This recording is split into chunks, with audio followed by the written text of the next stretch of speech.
നമസ്കാരം, ന്യൂസ് ടൈമിലേക്ക് സ്വാഗതം. ആദ്യം പ്രധാന വാർത്തകൾ. മാലൂർ പഞ്ചായത്ത് പരിധിയിൽ 2 പേർക്ക് നിപ്പ രോഗലക്ഷണം. പനിയും ഛർദിയും അനുഭവപ്പെട്ടതിനെ തുടർന്ന് ആശുപത്രിയിൽ ചികിത്സ തേടിയപ്പോഴാണ് നിപ്പ രോഗലക്ഷണങ്ങൾ കണ്ടെത്തിയത്. ഇരിട്ടി ടൗണിലെ പഴശ്ശി പദ്ധതി പ്രദേശത്തോട് ചേർന്ന് ആഫ്രിക്കൻ ഒച്ചിന്റെ സാന്നിധ്യം. നഗരസഭ ആരോഗ്യ വിഭാഗം നശീകരണ പ്രവർത്തനം ആരംഭിച്ചു. വൈദ്യുത കണക്ഷൻ ലഭിച്ചില്ല. നോക്കുകുത്തിയായി Malur government higher secondary school കെട്ടിടം. വാർത്തകൾ വിശദമായി. മാലൂർ പഞ്ചായത്ത് പരിധിയിലെ 2 പേരെ നിപ്പ രോഗലക്ഷണങ്ങളോടെ കണ്ണൂർ പരിയാരം മെഡിക്കൽ കോളേജിൽ പ്രവേശിപ്പിച്ചു. പനിയും ഛർദിയും അനുഭവപ്പെട്ടതിനെ തുടർന്ന് ആശുപത്രിയിൽ ചികിത്സ തേടിയപ്പോഴാണ് നിപ്പ രോഗലക്ഷണങ്ങൾ കണ്ടെത്തിയത്. കണ്ണൂരിലെ പഴക്കടയിലെ തൊഴിലാളികളാണ് ഇരുവരും. മാലൂർ ഗ്രാമപഞ്ചായത്ത് പരിധിയിൽ 2 പേർക്ക് നിപ്പ രോഗലക്ഷണം. പഞ്ചായത്ത് പരിധിയിലെ 2 പേരെയാണ് നിപ്പ രോഗലക്ഷണങ്ങളോടെ കണ്ണൂർ പരിയാരം മെഡിക്കൽ കോളേജ് ആശുപത്രിയിൽ പ്രവേശിപ്പിച്ചു. പനിയും ഛർദിയും അനുഭവപ്പെട്ടതിനെ തുടർന്ന് ആശുപത്രിയിൽ ചികിത്സ തേടിയപ്പോഴാണ് നിപ്പ രോഗലക്ഷണങ്ങൾ കണ്ടെത്തിയത്.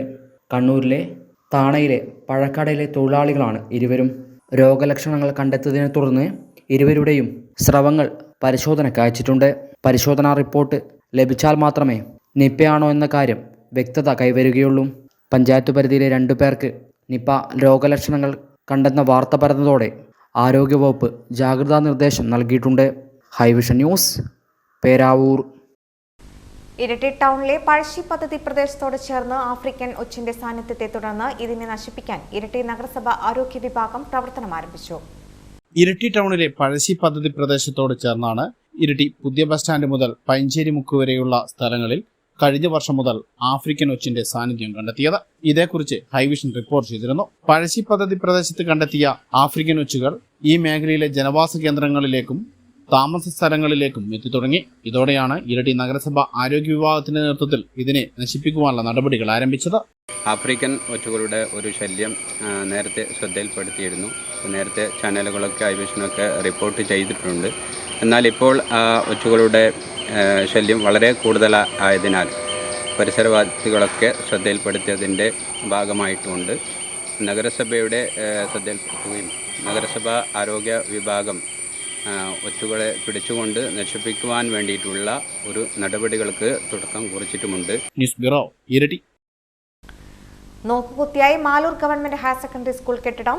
2023 മാർച്ച് 19 അന്നത്തെ വ്യവസായ വകുപ്പ് മന്ത്രി പി രാജീവ് കെട്ടിട ഉദ്ഘാടനം നിർവഹിച്ചെങ്കിലും കെട്ടിടത്തിന് വൈദ്യുത കണക്ഷൻ ലഭിക്കാത്തതാണ് ക്ലാസ് മുറികൾ ഉൾപ്പെടെ പ്രവർത്തിക്കാതിരിക്കാൻ കാരണം. മാലൂർ ഗ്രാമപഞ്ചായത്തിലെ Malur government higher secondary school വിഭാഗത്തിനായി കിഫ്ബി ഫണ്ട് ഉപയോഗിച്ചാണ് 3 നിലകളിലായി 9 ക്ലാസ് മുറികളോടുകൂടി മിനി ഓഡിറ്റോറിയം ഉൾപ്പെടെ കെട്ടിടം നിർമ്മിച്ചത്. കെട്ടിടം ഉദ്ഘാടനം കഴിഞ്ഞ് 1 വർഷം കഴിഞ്ഞെങ്കിലും ക്ലാസ് മുറികൾ ഇനിയും പ്രവർത്തനക്ഷമമായില്ല.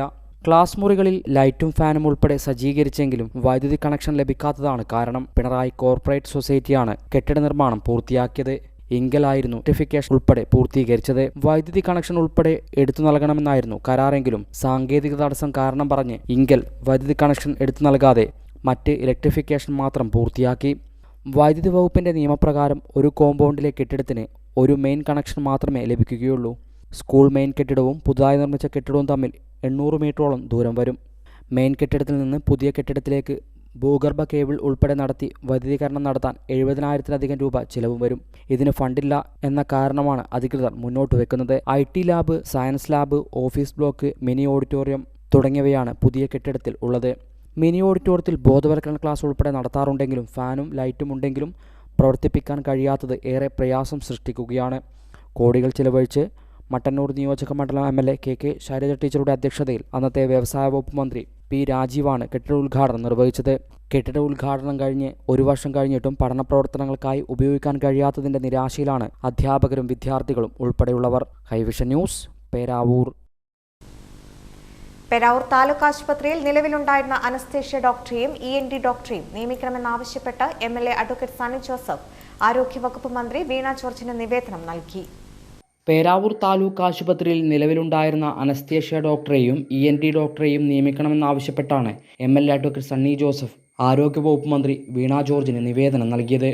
അനസ്തേഷ്യ ഡോക്ടറും ENT ഡോക്ടറും സ്ഥലം മാറിപ്പോയതിനാൽ നിലവിൽ തസ്തിക ഒഴിഞ്ഞുകിടക്കുകയാണ്. ആർലഫാം പുനരധിവാസ മേഖലയുടെ സമീപത്തുള്ള താലൂക്ക് ആശുപത്രി ആയതിനാൽ അനസ്തേഷ്യ ഡോക്ടർ ഇല്ലാത്തത് പ്രസവം ഉൾപ്പെടെയുള്ളവർ 50-ലധികം കിലോമീറ്റർ അകലെയുള്ള ആശുപത്രിയെ ആശ്രയിക്കേണ്ടി വരും. അതിനാൽ അനസ്തേഷ്യ ENT ഡോക്ടർമാരുടെ നിയമിക്കുന്നതിന് വേണ്ട അടിയന്തര നടപടികൾ സ്വീകരിക്കണമെന്ന് അഭ്യർത്ഥിച്ചാണ്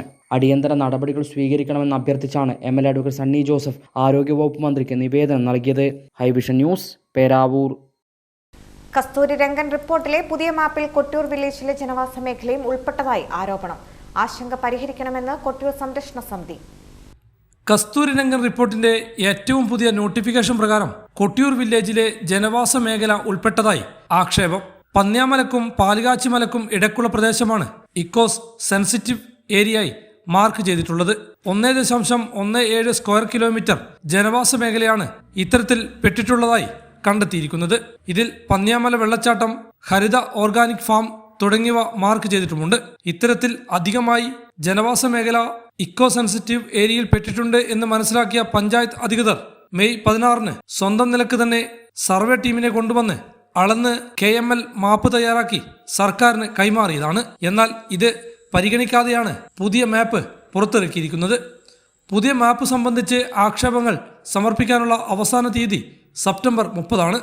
കൊട്ടിയൂർ പഞ്ചായത്തിലെ 3-4 വാർഡുകളിലായാണ് ജനവാസ മേഖല ഇക്കോ സെൻസിറ്റീവ് ഏരിയയിൽ പെട്ടിട്ടുള്ളത്. കണ്ണൂർ ജില്ലയിൽ 215.4 കിലോമീറ്ററാണ് ഇക്കോ സെൻസിറ്റീവ് ഏരിയയായി നിജപ്പെടുത്തിയിരിക്കുന്നത്. വില്ലേജുകളുടെ അടിസ്ഥാനത്തിൽ കൊട്ടിയൂർ, ചെറുവാഞ്ചേരി, ആറളം വില്ലേജുകളാണ് കസ്തൂരി രംഗൻ റിപ്പോർട്ടിൽ പെടുത്തിയിരുന്നത്. എന്നാൽ കസ്തൂരി രംഗൻ റിപ്പോർട്ടിലെ പുതിയ മാപ്പിൽ കൊട്ടിയൂർ വില്ലേജിലെ ജനവാസ മേഖലയെ ഉൾപ്പെട്ടത് സംബന്ധിച്ച് അധികൃതർ ജനങ്ങളുടെ ആശങ്ക പരിഹരിക്കണമെന്ന് കൊട്ടിയൂർ സംരക്ഷണ സമിതി നേതാവ് ജിൽസൺ മേക്കൽ ഹൈവിഷൻ ന്യൂസിനോട് പറഞ്ഞു. ഈ മിനിങ്ങാന്നത്തെ പത്രവാർത്തയിൽ കാണുന്നത് കൊട്ടിയൂർ വില്ലേജിൽ ജനവാസ മേഖലയിൽ വീണ്ടും പരിസ്ഥിതിലോല മേഖലയായിട്ട് മാപ്പ് പ്രസിദ്ധീകരിച്ചതായിട്ട് വാർത്ത കണ്ടു. അപ്പോൾ ഇവിടെ ഒരു സംശയം നിൽക്കുന്നത്, കൊട്ടിയൂർ വില്ലേജിൻ്റെ വിസ്തീർണം എന്ന് പറയുന്നത് 112.27 ചതുരശ്ര കിലോമീറ്ററാണ്. അതിൽ ജനവാസ മേഖല 38.87 ഈ ജനവാസ മേഖലയിൽ 1.17 ചതുരശ്ര കിലോമീറ്റർ എന്ന് പറഞ്ഞാൽ ഏതാണ്ട് 800 ഏക്കർ ഭൂമിയോളം അതിൻ്റെ അളവ് വരും. ഇത്രയും ഭാഗം ഇപ്പോൾ ജനവാസ മേഖലയിൽ നിന്ന് ഒഴിവാവുകയാണോ? അത് ബന്ധപ്പെട്ടവർ വ്യക്തമാക്കേണ്ടതായിട്ടുണ്ട്. ജിൽസൺ മേക്കൽ ഹൈവിഷൻ ന്യൂസിനോട് പറഞ്ഞു. ഹൈവിഷൻ ന്യൂസ്, കേളകം. കസ്തൂരി രംഗൻ റിപ്പോർട്ട് സർക്കാർ പഞ്ചായത്തുകളുടെ പഠനം മൂടിവെക്കുന്നത് കുറ്റകരമായ അനാസ്ഥയെന്ന് യൂത്ത് കോൺഗ്രസ്. കസ്തൂരി രംഗൻ റിപ്പോർട്ടിൽ പിണറായി വിജയൻ സർക്കാർ മലയോര ജനതയെ വഞ്ചിക്കുന്നു എന്ന് യൂത്ത് കോൺഗ്രസ്. പഞ്ചായത്തുകളുടെ പഠനം മൂടിവെച്ച് മലയോര ജനതയെ കുടിയിറക്കി ഭീഷണിയിലേക്ക് നയിക്കുകയാണ് സർക്കാർ ചെയ്യുന്നതെന്ന് യൂത്ത് കോൺഗ്രസ് ജില്ലാ ജനറൽ സെക്രട്ടറി വിപിൻ ജോസഫ് ഹൈവിഷൻ ന്യൂസിനോട് പറഞ്ഞു. കഴിഞ്ഞ ദിവസം പ്രഖ്യാപിച്ച കസ്തൂരി രംഗൻ റിപ്പോർട്ടിൻ്റെ കരട് മാപ്പിൽ നമ്മളുടെ മലയോര മേഖലകളിലെ ജനവാസ കേന്ദ്രങ്ങൾ ഉൾപ്പെട്ടിട്ടുണ്ട് എന്നുള്ളതാണ്. കൊട്ടിയൂർ മേഖലയിലെ ഒരുപാട് പ്രദേശങ്ങൾ കഴിഞ്ഞ ദിവസത്തെ മാപ്പിൽ ഉൾപ്പെട്ടിട്ടുണ്ട് എന്നുള്ളതാണ്. കേന്ദ്ര സർക്കാരിൻ്റെ ഉത്തരവ് പ്രകാരം സംസ്ഥാന സർക്കാരുകളോട് കഴിഞ്ഞ ഏപ്രിൽ 30 ജനവാസ കേന്ദ്രങ്ങൾ ഉൾപ്പെട്ടിട്ടുണ്ടെങ്കിൽ അതിൻ്റെ വിവരങ്ങൾ കൊടുക്കണമെന്ന് പറഞ്ഞുകൊണ്ടൊരു ഉത്തരവ് പുറപ്പെടുവിക്കുകയും ഇതിൻ്റെ ഭാഗമായി ഈ മലയോര മേഖലകളിലെ പഞ്ചായത്തുകളെല്ലാം ഈ പഠനം സംസ്ഥാന സർക്കാരിന് സമർപ്പിക്കുകയും ചെയ്തതാണ്. പിന്നീട് ഈ സമർപ്പിച്ച റിപ്പോർട്ടുകളിൽ ജനവാസ മേഖലകൾ ഉൾപ്പെട്ടിട്ടുണ്ട് എന്നുള്ള പഠനങ്ങൾ ഉണ്ടെന്നിരിക്കെ തന്നെ ആ പഠനങ്ങളെല്ലാം അപ്പാടെ തമസ്കരിച്ചുകൊണ്ട് വീണ്ടും ഒരു കരട് വിജ്ഞാപനം പുറത്തു വന്നിരിക്കുകയാണ്. ഈ വിജ്ഞാപനത്തിൽ നമ്മുടെ മലയോര മേഖലകളിലെ ഭൂരിപക്ഷം വരുന്ന ജനവാസ മേഖലകളും ഉൾപ്പെട്ടിട്ടുണ്ട് എന്നുള്ളത് മലയോര മേഖലകളിലെ ജനങ്ങൾക്ക് വീണ്ടും ഒരു ഭീഷണി സൃഷ്ടിച്ചുകൊണ്ടിരിക്കുകയാണ്. സർക്കാർ ഇത്തരത്തിൽ കുറ്റകരമായ അനാസ്ഥയാണ് മലയോര മക്കളോട് കാണിച്ചുകൊണ്ടിരിക്കുന്നത്. ഹൈവിഷൻ ന്യൂസ്, കേളകം. അയ്യങ്കുന്ന് വനിതാ സഹകരണ സംഘത്തിന് മുന്നിൽ ആം ആദ്മി പാർട്ടിയുടെ പ്രതിഷേധം. പേരാവൂർ മണ്ഡലം കമ്മിറ്റിയുടെ നേതൃത്വത്തിൽ നിക്ഷേപകരും വായ്പാ തട്ടിപ്പിന് ഇരയായവരും ചേർന്നാണ് ബാങ്കിന് മുന്നിൽ ധർണ സമരം നടത്തിയത്. അങ്ങാടിക്കടവിലുള്ള അയ്യങ്കുന്ന് വനിതാ സഹകരണ സംഘത്തിലെ വായ്പാ തട്ടിപ്പിനും നിക്ഷേപ തട്ടിപ്പിനും ഇരയായവരുടെ ആവശ്യങ്ങൾ പരിഗണിച്ചാണ് സമരം സംഘടിപ്പിച്ചത്. തട്ടിപ്പ് നടത്തിയവരെ മാതൃകാപരമായി ശിക്ഷിക്കണമെന്നാവശ്യപ്പെട്ടുകൊണ്ടാണ് ആം ആദ്മി പാർട്ടി പേരാവൂർ നിയോജക മണ്ഡലം കമ്മിറ്റിയുടെ നേതൃത്വത്തിൽ നിക്ഷേപകരും വായ്പാ തട്ടിപ്പിനിരയായവരും ചേർന്ന് ബാങ്കിന് മുന്നിൽ ധർണാ സമരം നടത്തിയത്. ആം ആദ്മി പാർട്ടി കണ്ണൂർ ജില്ലാ പ്രസിഡന്റ് ഷാജി മാട്ര ഉദ്ഘാടനം ചെയ്തു. ഇങ്ങനെ ജനം പൊറുതിമുട്ടി നിൽക്കുന്ന സമയത്താണ് സഹകരണ സംഘങ്ങളെ ജനം ആശ്രയിക്കുന്നത്. പ്രിയപ്പെട്ടവരെ, ഞാൻ മനസ്സിലാക്കുന്നത് കോടിക്കണക്കിന് രൂപ നിക്ഷേപം ഈ ബാങ്കിൽ കൊണ്ടുവന്നിട്ടുണ്ട്. ഇതിന്റെ ഉത്തരവാദിത്തപ്പെട്ടവർ. എന്നിട്ട് ആ ലോണ് വ്യാജ ഒപ്പിട്ടുകൊണ്ട് 158ഓളം പേരുടെ പേരിൽ ലോൺ എടുത്തപ്പോൾ ആ ജനങ്ങള് നോട്ടീസുകളാണ് മനസ്സിലാക്കുന്നത് ഞങ്ങളുടെ പേരിൽ ഇവിടെ ലോൺ ഉണ്ടെന്ന്. ഈ വ്യാജ ലോൺ എടുത്ത ആളുകളെ നിയമത്തിന്റെ മുമ്പിൽ കൊണ്ടുവരണമെന്നാണ് എനിക്കിവിടെ നിങ്ങളോട് ആവശ്യപ്പെടാനുള്ളത്. സർക്കാർ ഈ കാര്യത്തിൽ ഇടപെടണം. സർക്കാർ ഈ വിഷയത്തിൽ ഇടപെട്ടുകൊണ്ട് ഇതിന്റെ പിന്നിൽ പ്രവർത്തിച്ച ആളുകളെ നിയമത്തിന്റെ മുമ്പിൽ കൊണ്ടുവരണം. അതാണ് ഞങ്ങൾ ആവശ്യപ്പെടുന്നത്. OJ മാത്യു ഒറ്റപ്ലാക്കൽ അധ്യക്ഷത വഹിച്ചു. ഐപ്പ് പടവിൽ ജയദേവ് ഗംഗാധരൻ, ബിജു പാമ്പയ്ക്കൽ, PV ജോസഫ്, സിബി തുരുത്തിപ്പള്ളി, വത്സമ്മ മണലേൽ, സ്റ്റീഫൻ ശങ്കരിക്കൽ, ജോളി പേരക്കാട് എന്നിവർ സംസാരിച്ചു. News bureau, Iritty. കാർ വഴിതെറ്റിയോടി പഴശ്ശി പദ്ധതി പ്രദേശത്തെ ചതുപ്പിൽ വീണു. ഇരട്ടി മാടത്തിൽ ടൗണിലാണ് സംഭവം.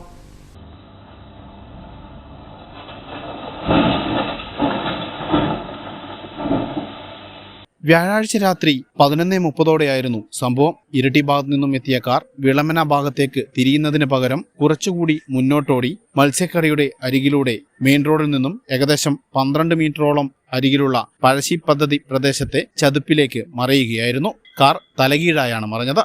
മാടത്തിൽ സ്വദേശി ബാബുവിന്റേതാണ് കാർ. അപകടത്തിൽ ആർക്കും പരിക്കില്ല. ന്യൂസ് ബ്യൂറോ, ഇരട്ടി.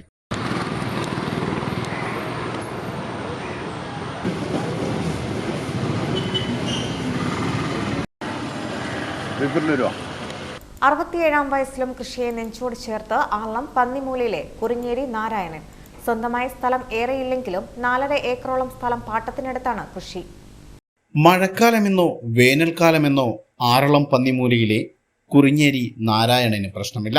കൃഷി അത്രമേൽ ഇഷ്ടമാണ് ഇദ്ദേഹത്തിന്. കർഷകരെല്ലാം തന്നെ കൃഷിയിൽ നഷ്ടക്കണക്കുകൾ പറഞ്ഞ് പരിതപിക്കുമ്പോൾ കാലാവസ്ഥ അനുകൂലമായാൽ കൃഷി ഒരിക്കലും നഷ്ടമാകില്ലെന്നാണ് നാരായണന്റെ പക്ഷം. ഈ അധ്വാനം തന്നെയാണ് ഇതിനുള്ള തെളിവ്. ഓർമ്മ വച്ച കാലം മുതലേ നാരായണൻ കൃഷിയിടത്തിൽ സജീവമാണ്. ഈ കനത്ത മഴക്കാലത്തും 4.5 ഏക്കർ സ്ഥലത്ത് വാഴയും കപ്പയും ചേമ്പും ഇഞ്ചിയും മഞ്ഞളും പാവയ്ക്കയും പയറും കാരാപ്പീരിയും പടവലവും ഉൾപ്പെടെ കൃഷി ചെയ്യുന്നുണ്ട്. കാട്ടുപന്നി ശല്യത്തെ പ്രതിരോധിച്ചാണ് കൃഷി. സ്വന്തമായി ഒരു തൊഴിലും നല്ല സന്തോഷവുമാണ് ഇതുകൊണ്ട് തനിക്ക് ലഭിക്കുന്നത് എന്ന് നാരായണൻ പറയുന്നത്. എത്ര നാളായി തുടങ്ങിയിട്ട്? 40 വർഷത്തോളായി. പിന്നെ കൊറോണ സമയത്ത് 2 വർഷം ഇല്ലാണ്ടായിരുന്നു. പിന്നെ ഇത് തന്നെ ഈ മാർക്കറ്റ്, പൊതു മാർക്കറ്റൊന്നും ഇല്ല. അതുകൊണ്ട് ഈ സാധനം എടുക്കേണ്ട ഒരു മാർക്കറ്റില്ല. മറ്റ് പാലിനും റബ്ബറിനെല്ലാം ഇതുണ്ട്, സൊസൈറ്റികളുണ്ട്. ഈ പച്ചക്കറി പഴം ഇതൊന്നും എടുക്കേണ്ട ഒരു ഇതിൽ നമ്മൾ അഥവാ ഇരുട്ടി കൊണ്ടുപോയാൽ വേണ്ടെന്ന് പറഞ്ഞാൽ തിരിച്ചു കൊണ്ടുപോകേണ്ട അവസ്ഥകളിൽ. അപ്പോൾ അങ്ങനെ ഒരു സംവിധാനം ഉണ്ടായാൽ കർഷകർക്ക് നല്ല. ഇപ്പം എന്തെല്ലാം കൃഷിയുണ്ട്?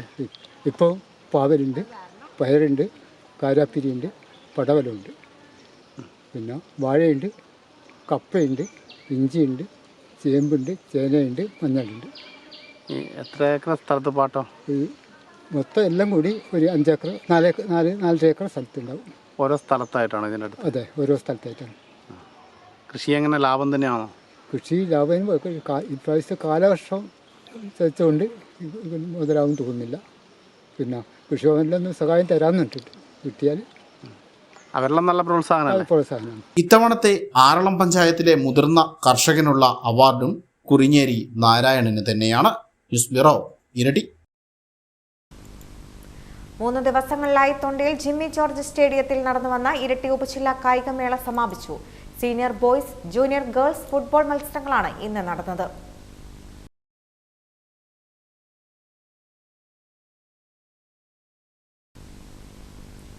മണത്തണ ഗവൺമെന്റ് ഹയർ സെക്കൻഡറി സ്കൂളിൽ സ്റ്റുഡന്റ് സേവിംഗ് സ്കീം പദ്ധതിക്ക് തുടക്കമായി. കുട്ടികളുടെ സമ്പാദ്യശീലവും ഉത്തരവാദിത്ത ബോധവും വർദ്ധിപ്പിക്കുന്നതിനാണ് സ്റ്റുഡന്റ് സേവിംഗ് സ്കീം പദ്ധതി രൂപീകരിച്ചത്.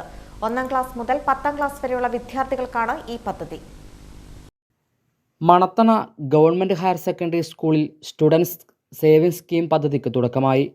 വിദ്യാർത്ഥികളിൽ ഉത്തരവാദിത്ത ബോധം കൂട്ടുവാനും സമ്പാദ്യശീലം വർദ്ധിപ്പിക്കുന്നതിനുമാണ് സ്റ്റുഡൻസ് സേവിംഗ് സ്കീം പദ്ധതി സ്കൂളിൽ രൂപീകരിച്ചത്. മുൻകാലങ്ങളിൽ സഞ്ചയിക എന്ന പേരിലായിരുന്നു ഈ പദ്ധതി സ്കൂളിൽ നിലനിന്നിരുന്നത്. 1-ാം ക്ലാസ് മുതൽ 10-ാം ക്ലാസ് വരെയുള്ള വിദ്യാർത്ഥികൾക്കാണ് ഈ പദ്ധതി സ്റ്റുഡന്റ് സേവിംഗ് സ്കീമിന്റെ ഉദ്ഘാടനം പേരാവൂർ ഗ്രാമപഞ്ചായത്ത് അംഗം ബേബി സോജ നിർവഹിച്ചു. School PTA president CV Amarnath അധ്യക്ഷത വഹിച്ചു. സ്കൂൾ പ്രധാനാധ്യാപകൻ ജോമോൻ PC ആണ് സേവിംഗ് സ്കീം ചാർജ് വഹിക്കുന്നത്. ചടങ്ങിൽ school principal VP Rajalakshmi, senior assistant Shajod P, staff secretary Mercy Leonard, Jayalatha Balakrishnan, KV Saji തുടങ്ങിയവർ പങ്കെടുത്തു. ഹൈവിഷൻ ന്യൂസ്, പേരാവൂർ. ജയ്ഹിന്ദ് ചാരിറ്റബിൾ സൊസൈറ്റിയുടെ നേതൃത്വത്തിൽ പടിയൂർ ദാമോദരൻ മാസ്റ്റർ ചരമവാർഷിക ദിനാചരണം നടത്തി. ജയ്ഹിന്ദ് ചാരിറ്റബിൾ സൊസൈറ്റിയുടെ സ്ഥാപക രക്ഷാധികാരിയും പ്രമുഖ കോൺഗ്രസ് നേതാവുമായിരുന്ന പടിയൂർ ദാമോദരൻ മാസ്റ്ററുടെ 3-ാം ചരമവാർഷിക ദിനം ജയ്ഹിന്ദ് ചാരിറ്റബിൾ സൊസൈറ്റിയുടെ നേതൃത്വത്തിൽ നടത്തി. PP മുസ്തഫ അധ്യക്ഷത വഹിച്ചു. തോമസ് വർഗീസ് മുഖ്യ പ്രഭാഷണം നടത്തി. ഉൾപ്പെടെയുള്ള രാജുവേട്ടന് എല്ലാം ഉൾപ്പെടെയുള്ള സഹപ്രവർത്തകർ നമുക്കെല്ലാം അറിയുന്നതുപോലെ നമുക്കെല്ലാം ഏറെ പ്രിയങ്കരനായിരുന്ന രാഷ്ട്രീയ സാമൂഹിക രംഗത്തെ ഇരിട്ടിയുടെ നിറസാന്നിധ്യമായിരുന്ന പ്രിയങ്കരനായിരുന്ന നമ്മുടെ പടിയൂർ ദാമോദരൻ മാസ്റ്റർ നമ്മെ വിട്ടുപിരിഞ്ഞിട്ട് 3 വർഷം പൂർത്തിയാവുകയാണ്. തീർച്ചയായിട്ടും അദ്ദേഹത്തിൻ്റെ ദീപ്തമായ ഓർമ്മകൾക്ക് മുമ്പിൽ ഞാനിവിടെ ശിരസ് നമിക്കുകയാണ്. Shanid Punnad, K Balakrishnan, V Raju, TK Rasheed, AT Devika, V Shiju, J Prashant, KC Narayanankutty എന്നിവർ സംസാരിച്ചു. ന്യൂസ് ബ്യൂറോ, ഇരട്ടി. ഇരട്ടി MG കോളേജ് മെറിറ്റ് ഡേയും ബിരുദദാന ചടങ്ങും അഡ്വക്കേറ്റ് സണ്ണി ജോസഫ് MLA ഉദ്ഘാടനം ചെയ്തു. ഇരിട്ടി മഹാത്മാഗാന്ധി കോളേജ് മെറിറ്റ് ഡേയോടനുബന്ധിച്ച് ബിരുദദാന ചടങ്ങും സ്ഥാപക മാനേജരും മന്ത്രിയുമായിരുന്ന KP നൂറുദ്ദീൻ സാഹിബ് അനുസ്മരണവും നടന്നു. അഡ്വക്കേറ്റ് സണ്ണി ജോസഫ് MLA പരിപാടികളുടെ ഉദ്ഘാടനവും KP നൂറുദ്ദീൻ അനുസ്മരണ ഭാഷണവും നടത്തി. ഈ ഓഡിറ്റോറിയത്തിൽ വീണ്ടും പ്രധാനപ്പെട്ട 3 കാര്യങ്ങൾക്ക് വേണ്ടി ഒത്തുകൂടിയിരിക്കുകയാണ്. ഈ കാര്യങ്ങൾ നമ്മുടെ പ്രിൻസിപ്പളും അതുപോലെ ശ്രീ ചന്ദ്രൻ നെല്ലഗേരിയും വിശദീകരിച്ചു. ഒന്ന് മെറിറ്റിന്റെയാണ്. ഈ വിദ്യാലയം ഈ കലാലയം കഴിഞ്ഞ അധ്യയന വർഷത്തിൽ നേടിയ നല്ല വിജയങ്ങൾ, ആ വിജയങ്ങൾ ആഘോഷിക്കാൻ നമുക്ക് അർഹതയുണ്ട്. ആ വിജയങ്ങൾ തിളക്കമാകുന്നതാണ്. കുട്ടികളുടെ പഠന നിലവാരം വളരെ ഉയർന്ന നിലയിലേക്ക് നിലനിർത്താൻ നമുക്ക് സാധിക്കും. പ്രിൻസിപ്പളുടെ ചൂണ്ടിക്കാട്ടിയതുപോലെ സർവകലാശാല തലത്തിൽ ഒന്നിലേറെ 1-ാം റാങ്കുകൾ മറ്റ് റാങ്കുകൾ കരസ്ഥമാക്കാൻ നമുക്ക് സാധിച്ചു. പെർസെന്റേജ് തലത്തിലുള്ള വിജയവും വളരെ അഭിമാനകരമായ കാര്യം തന്നെയാണ്. ഈ വിദ്യാലയത്തിലെ വലിയ കഠിനാധ്വാനത്തിന്റെ ഫലമായിട്ടാണ് ഈ കലാലയം ഈ നേട്ടങ്ങൾ കൈവരിച്ചിട്ടുള്ളത്. വിദ്യാർത്ഥികളും അധ്യാപകരും പ്രധാനമായ ഘടകങ്ങൾ തന്നെയാണ്. രക്ഷിതാക്കളും മാനേജ്മെന്റും. കോളേജ് മാനേജർ ചന്ദ്രൻ തില്ലങ്കേരി അധ്യക്ഷത വഹിച്ചു. College principal doctor R Swaroopa, syndicate അംഗം KV Pramod Kumar, IQAC coordinator doctor K Aneesh Kumar, Iritty educational society secretary YY Mathai, treasurer Sathyan Komeri, PTA vice president Suresh Babu, physics HOD CV Sandhya, വിവിധ ഡിപ്പാർട്ട്മെന്റുകളെ പ്രതിനിധീകരിച്ച് doctor K Jithesh, C Geetha, K Hima, CK Manju, MC Seenia Mol, VK Santhosh Kumar, doctor R Biju Mon എന്നിവർ സംസാരിച്ചു. മുൻവർഷം വിവിധ ഡിപ്പാർട്ട്മെന്റുകളിൽ നിന്നും ബിരുദം നേടിയ വിദ്യാർത്ഥികൾക്കുള്ള സർട്ടിഫിക്കറ്റുകൾ വിതരണം ചെയ്തതോടൊപ്പം വിവിധ പരീക്ഷകളിലും മത്സരങ്ങളിലും ഉന്നത വിജയം നേടിയ വിദ്യാർത്ഥികളെയും അനുമോദിച്ചു. News bureau, Iritty. Adakkathode saint Joseph ഹൈസ്കൂളിൽ സ്കൂൾ കായിക മാമാങ്കത്തിന് തിരിതെളിഞ്ഞു. കേളകം ഗ്രാമപഞ്ചായത്ത് വികസനകാര്യ standing committee chairman Thomas Pulikkakandam മേള ഉദ്ഘാടനം ചെയ്തു. അടക്കാത്തോട് സെന്റ് ജോസഫ് ഹൈസ്കൂളിൽ കായികമേള ആരംഭിച്ചു. പാറത്തോട് പഞ്ചായത്ത് മിനി സ്റ്റേഡിയത്തിൽ നടന്ന കായികമേള കേളകം ഗ്രാമപഞ്ചായത്ത് വികസനകാര്യ സ്ഥിരം സമിതി അധ്യക്ഷൻ തോമസ് പുളിക്കക്കണ്ടം ഉദ്ഘാടനം ചെയ്തു. കായികമേള ഇപ്പൊ മഴ 2 ദിവസം തോർന്നതുകൊണ്ട് പെട്ടെന്ന് തന്നെ നമ്മുടെ സ്കൂളിന്റെ കായികമേള നടക്കുവാണ്. നമുക്കറിയാം ഇനി ജില്ലാതലത്തിലും എല്ലാം മേള നടത്തപ്പെടേണ്ടതാണ്. അപ്പൊ നമ്മുടെ അവസരാടിസ്ഥാനത്തിലുള്ള മത്സരം നടത്തി നല്ല വിജയികളെ നമുക്ക് മേലോട്ട് ഉള്ള സ്പോർട്സിന്റെ ജില്ലയിലേക്കും സംസ്ഥാനത്തേക്കൊക്കെ പോകാൻ പ്രാപ്തരാക്കുന്നതിന്റെ പോകാനുള്ള ഭാഗമായിട്ടാണ് നമ്മളിപ്പോൾ തോർന്ന സമയത്തിനുള്ള നമുക്ക് സ്റ്റേഡിയത്തിന്റെ ഗ്രൗണ്ടിന്റെ കുറവ് നമുക്കറിയാം. സ്കൂൾ പുതിയ പണിതോടുകൂടി അവിടെ സ്കൂളിന്റെ സൗകര്യം ചെറു കുറവാണ്. അതുകൊണ്ടാണ് നമ്മുടെ മിനി സ്റ്റേഡിയം ആണെങ്കിൽ സൗകര്യം കുറവുള്ള സൗകര്യത്തിൽ വെച്ച് നമ്മളിപ്പോൾ പാർത്തോട്ട് വെച്ച് ഈ പരിപാടി നടത്തുന്നത്. School manager father Sebin Aikkarathazhath അധ്യക്ഷത വഹിച്ചു. വാർഡ് മെമ്പർ ബിനു മാനുവൽ മുഖ്യപ്രഭാഷണം നടത്തി. Head master Jose Stephen, PTA president James Augustine, mother PTA president Minimol Thomas, Joshy Joseph, Soly Joseph എന്നിവർ സംസാരിച്ചു. Sports convener MM Rijoy, KV Jacintha, sister Maria Francis, sister Annmaria, sister Jilsy Elizabeth, Manjula A, Joel Joy, Siby Sebastian എന്നിവർ നേതൃത്വം നൽകി. ഹൈവിഷൻ ന്യൂസ്, കേളകം. ഇടുക്കി ജില്ലയിലെ വാദിക്കോടി ഗ്രാമപഞ്ചായത്ത് സെക്രട്ടറി ആക്രമിച്ചതിൽ കേളകം ഗ്രാമപഞ്ചായത്ത് ജീവനക്കാർ പ്രതിഷേധിച്ചു. ജീവനക്കാർക്കെതിരെയുള്ള നിരന്തര കയ്യേറ്റങ്ങൾക്കെതിരെ നടത്തിയ പ്രതിഷേധത്തിന് Kelakam panchayat assistant secretary Santhosh K Thadathil, HCNK Muzammil, accountant P Rakesh എന്നിവർ നേതൃത്വം നൽകി. കണ്ണൂർ ജില്ലാ വനിതാ ശിശുവികസന വകുപ്പ് ഡിജിറ്റൽ അഡിക്ഷൻ ബോധവൽക്കരണം മാലൂർ ഗവൺമെന്റ് ഹയർ സെക്കൻഡറി സ്കൂളിൽ നടന്നു. കണ്ണൂർ ജില്ലാ വനിതാ ശിശുവികസന വകുപ്പിന്റെ നേതൃത്വത്തിൽ മാലൂർ ഹയർ സെക്കൻഡറി സ്കൂൾ വിദ്യാർത്ഥികൾക്കായി ഡിജിറ്റൽ അഡിക്ഷൻ ബോധവൽക്കരണ ക്ലാസ് സംഘടിപ്പിച്ചു. Kannur city digital de addiction centre project coordinator KK Tejaswini ബോധവൽക്കരണ ക്ലാസ് എടുത്തു. ക്രമസമാധാനം പാലിക്കുക. Very good. പിന്നെ അതാരോ പറഞ്ഞു പേരെന്താ? ശിവപ്രിയ.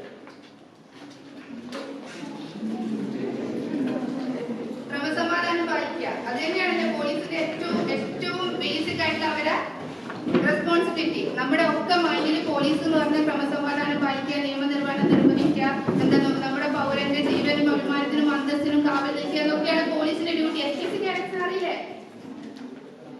SPC ക്യാരക്ടർ ഒന്നും ഉണ്ടായിരിക്കുന്നത്. അപ്പോ അങ്ങനെയല്ലാണ്ട് ഇപ്പൊ നമ്മുടെ സോഷ്യൽ സിറ്റുവേഷൻ കുറെ മാറി. പഴയ പോലീസാണോ ഇപ്പോഴത്തെ പോലീസ്? ഒരുപാട് മാറിയില്ലേ? പണ്ട് പോലീസിന് അല്ലേ? ഇപ്പൊ ജനമൈത്രി പോലീസൊക്കെ വന്നപ്പോ പോലീസ് കുറച്ചും കൂടി ജനകീയമാകാൻ തുടങ്ങി. അതിന്റെ ഭാഗമായിട്ട് തന്നെയാണ് ഈ സോഷ്യൽ പോലീസിംഗ് ഡിവിഷൻ തുടങ്ങിയിട്ടുള്ളത്. സോഷ്യൽ പോലീസിംഗ് ഡിവിഷനിൽ ചിൽഡ്രൻ ആൻഡ് പോലീസ് CAP എന്ന് പറഞ്ഞിട്ട് ഒരു പദ്ധതിയുണ്ട്. കൗൺസിലർ ഷെറിൻ മാത്യു, പ്രധാനാധ്യാപകൻ T തിലകൻ തുടങ്ങിയവർ സംസാരിച്ചു. ബോധവൽക്കരണ പരിപാടികൾക്ക് women's hub coordinator Arya Sukumaran, financial literacy specialist Sajina തുടങ്ങിയവർ നേതൃത്വം നൽകി. Hivision news, Peravoor. Kelakam saint Thomas higher secondary സ്കൂളിൽ സർഗലയം സ്കൂൾ കലോത്സവത്തിന് തുടക്കമായി. സഞ്ചാരിയും എഴുത്തുകാരനുമായ ഫ്രാൻസിസ് ദേവസ്യ കലോത്സവം ഉദ്ഘാടനം ചെയ്തു. Kelakam saint Thomas higher secondary സ്കൂളിൽ സർഗലയം സ്കൂൾ കലോത്സവത്തിന് തുടക്കമായി. സഞ്ചാരിയും എഴുത്തുകാരനുമായ ഫ്രാൻസിസ് ദേവസ്യ കലോത്സവം ഉദ്ഘാടനം ചെയ്തു. PTA പ്രസിഡന്റ് MP സജീവൻ അധ്യക്ഷത വഹിച്ചു. Headmaster MV Mathew, principal NI Geevarghese, mother PTA president Ambili Saji, senior അധ്യാപിക Sheena Jose, Leeba K, school chairman Febin Thomas, school deputy leader Annmaria George എന്നിവർ സംസാരിച്ചു. ശ്രുതി, ലയം, താളം എന്നീ വേദികളിൽ 2 ദിവസങ്ങളായി നടക്കുന്ന വിവിധ മത്സരങ്ങളിൽ നിരവധി കലാപ്രതിഭകൾ മാറ്റുരക്കും. ഹൈവിഷൻ ന്യൂസ്, കേളകം. കേരള കാർഷിക വികസന കർഷക ക്ഷേമ വകുപ്പ് ആൽമ കണ്ണൂർ പേരാവൂർ ബ്ലോക്ക് ജില്ലയ്ക്കകത്തുള്ള പരിശീലന പരിപാടി പേരാവൂരിൽ നടന്നു. ജൈവ ഉൽപാദനോപാധികളുടെ നിർമ്മാണം കുറഞ്ഞ ചിലവിൽ എന്ന വിഷയത്തിൽ കൂത്തുപറമ്പ് ADA ഷീന ക്ലാസ് എടുത്തു. ചെറിയ ചെലവിൽ എങ്ങനെ ജൈവ ഉപാധികൾ കൂടുതലായി ഉണ്ടാക്കാം എന്നുള്ളതാണ് നമ്മുടെ വിഷയം. അപ്പോൾ ഈ ജൈവ നിയന്ത്രണ മാർഗങ്ങൾ എന്ന് പറഞ്ഞാൽ അറിയില്ല.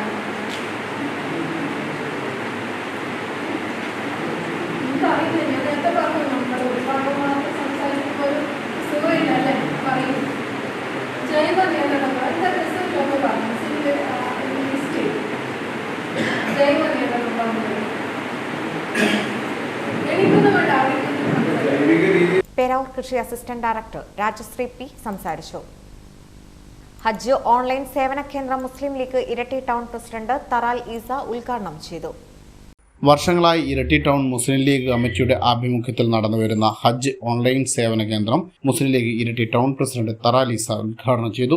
ഇരട്ടി പുതിയ ബസ് സ്റ്റാൻഡിലെ CH സൗധത്തിലാണ് സേവന കേന്ദ്രം പ്രവർത്തിച്ചു വരുന്നത്. Muslim League town general secretary NK Sharafuddin അധ്യക്ഷത വഹിച്ചു. KP Jafar, NK Zacharia, EK Moidutty, Firoz മുരിക്കിഞ്ചേരി, VP Rasheed, Nasar Keloth, Abdul Rahman ചാല, റഫീഖ് പാറയിൽ, മുഹമ്മദ് അലി കണിയാറയ്ക്കൽ, യൂസഫ് PK, മുഹമ്മദ് KT, മായൻ ഹാജി തുടങ്ങിയവർ സംസാരിച്ചു. അവർക്ക് യാത്ര പോകുന്നത് ഉൾപ്പെടെയുള്ള എല്ലാ സഹായ സഹകരണങ്ങളും വർഷങ്ങളായിട്ട് മുസ്ലിം ലീഗിന്റെ ഇരട്ടി ടൗൺ കമ്മിറ്റിയുടെ ആഭിമുഖ്യത്തിൽ നടന്നു വരുന്നതിന്റെ ഈ വർഷത്തെ ഓൺലൈൻ അപേക്ഷ ക്ഷണിച്ചതിന്റെ അടിസ്ഥാനത്തിൽ ഓഫീസ് പ്രവർത്തനം ഇന്നാണ് ആരംഭിക്കുന്നത്.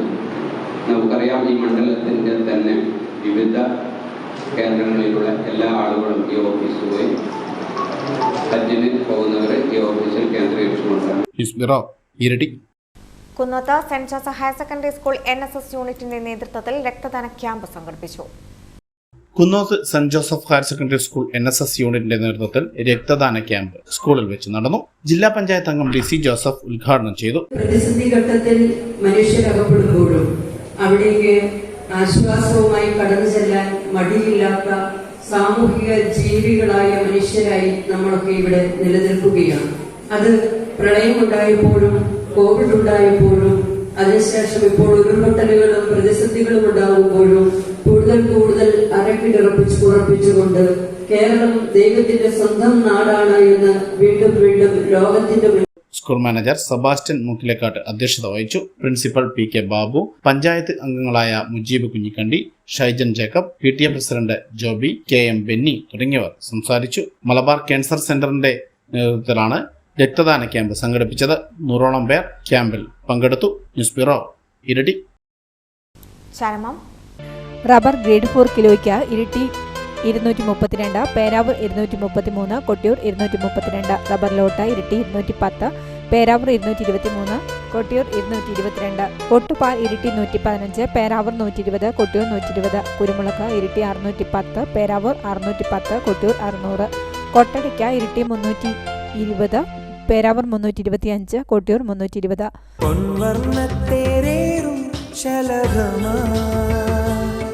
നീ വന്നു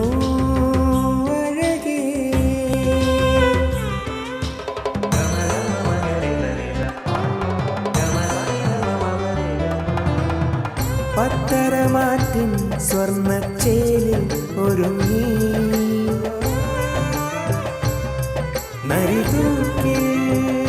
Narithookil Jewellers gold and diamonds, Peravoor and Kelakam. സ്വർണം ഗ്രാമിന് 6660, വെള്ളി 10 ഗ്രാമിന് 850. വിപണി. ഇരട്ടി നേരംപോക്കിലെ ഉജ്ജയിനിയിൽ K. രവീന്ദ്രൻ അന്തരിച്ചു. 78 വയസ്സായിരുന്നു. ഇരട്ടി പഴയ സ്റ്റാൻഡിലെ നവജ്യോതി മെഡിക്കൽസ് ഉടമയാണ്. ഭാര്യ പരേതയായ പ്രസന്ന. മക്കൾ രസിന്ദ്, പ്രസിന്ദ്, ജയ്സിന്ദ്. മരുമക്കൾ നതാഷ, സൗമ്യ, സുവിത. അടയ്ക്കാത്തോട് കരിയംകാപ്പിലെ കുരിശിങ്കൽ റോസമ്മ അന്തരിച്ചു. 78 വയസ്സായിരുന്നു. ഭർത്താവ് പരേതനായ വക്കച്ചൻ. മക്കൾ എൽസമ്മ, ത്രേസ്യാമ്മ, മറിയക്കുട്ടി, റോസ്ലി, പോൾ, പരേതനായ ബെന്നി. മരുമക്കൾ കുഞ്ഞൂട്ടി, ബാബു, ഷാജു, സിജു, ജോൺസി. അമ്പായത്തോട്ടിലെ പരേതനായ പുത്തം കണ്ടത്തിൽ ജോസഫിന്റെ മകൻ ഷാജു ജോസഫ് അന്തരിച്ചു. 54 വയസ്സായിരുന്നു. മാതാവ് ഏലിയാമ്മ. സഹോദരങ്ങൾ സിസ്റ്റർ എൽസ, ഷിബു, ഷാബു, ഷൈജൻ, ഷിജിമോൾ. പ്രധാന വാർത്തകൾ ഒരിക്കൽ കൂടി. മാലൂർ പഞ്ചായത്ത് പരിധിയിൽ 2 പേർക്ക് നിപ്പ രോഗലക്ഷണം. പനിയും ഛർദിയും അനുഭവപ്പെട്ടതിനെ തുടർന്ന് ആശുപത്രിയിൽ ചികിത്സ തേടിയപ്പോഴാണ് നിപ്പ രോഗലക്ഷണങ്ങൾ കണ്ടെത്തിയത്. ഇരട്ടി ടൗണിലെ പഴശ്ശി പദ്ധതി പ്രദേശത്തോട് ചേർന്ന് ആഫ്രിക്കൻ ഒച്ചിന്റെ സാന്നിധ്യം. നഗരസഭ ആരോഗ്യ വിഭാഗം നശീകരണ പ്രവർത്തനം ആരംഭിച്ചു. വൈദ്യുത കണക്ഷൻ ലഭിച്ചില്ല. നോക്കുകുത്തിയായി Malur government higher secondary school കെട്ടിടം. ന്യൂസ് ടൈം ഇവിടെ പൂർണ്ണമാകുന്നു. നമസ്കാരം.